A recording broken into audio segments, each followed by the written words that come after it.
In this video we're going to look at selections again, this time a harder, a trickier selection. What I want to do is deep etch this old London telephone box, therefore remove its background, which of course is going to be a lot harder than the bottle we did before with its flat white background. Using my magic wand here would only select portions of this.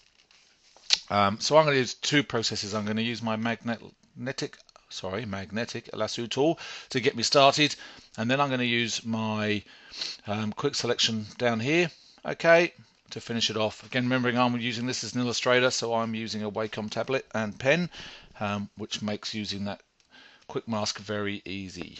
So, lasso tool, L for shortcut. I'm using the magnetic lasso tool because there's a fairly good tonal difference, okay, between my shape that I want to deep etch and its background. Now it's not going to be perfect, okay, but it's not a bad start. Now I'm going to go to my quick mask, okay. Now my quick mask, as you can see here, in this case, by default it's always red, which can be very difficult when I'm trying to work with a red telephone box. So if I double click the quick mask, its options come up. Now I can change its color to whatever I want. So maybe I'll go into a sort of a nice green. There we go. Now when I put my mask back on, okay, that's a lot easier for me to see.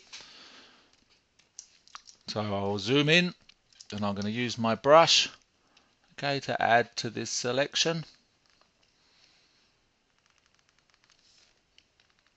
Okay, so wherever I think I need to add to.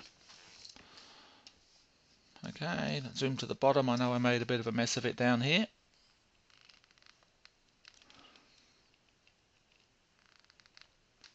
And if we need to take away from that selection, so maybe we've gone too far in. Here, for example, I've definitely gone too far, and here, okay. So a good way of doing this is to actually over select here a little bit. So take off a fair bit, a little bit too much, then come back in with the brush, because you can now actually see where that edge is.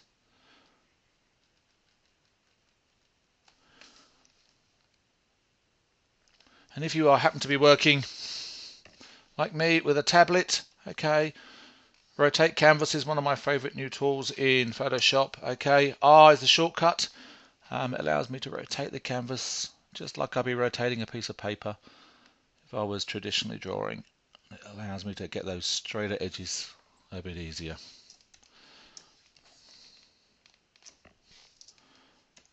Okay, so let's have a look at that selection.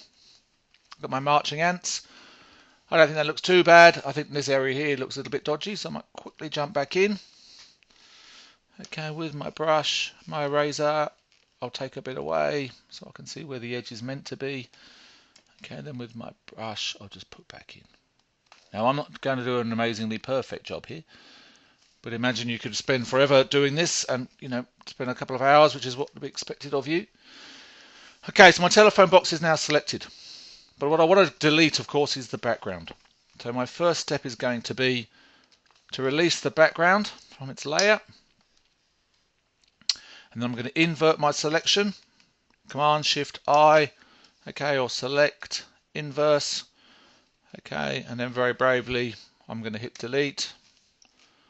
Okay, there is my not very perfectly done. Okay. Phone box. Now, but what else I might want to remove here? I can still see all the background, okay, through here, okay, through the windows.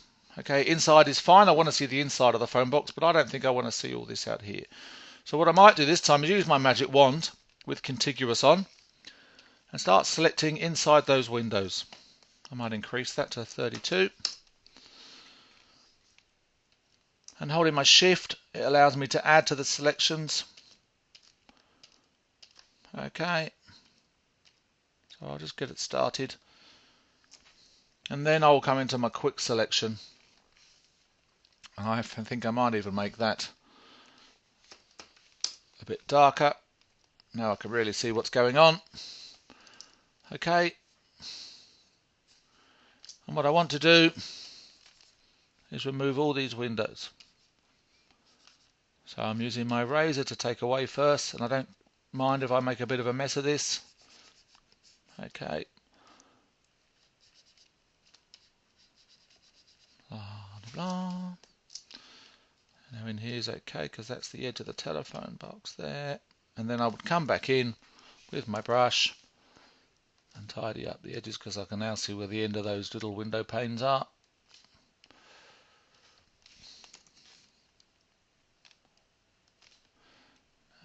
As you can see, I'm going to do a fairly rough job, otherwise this video would go on for 2 hours and be very boring.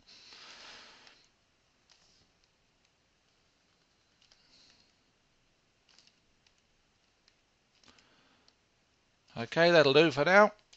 Okay, there's my selection, and then if I hit delete, you'll now see I've cleared the windows.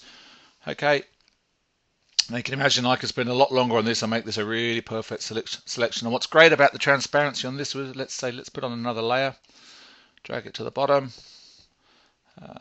Let's just get a nice colour sort of going in here. That'll do.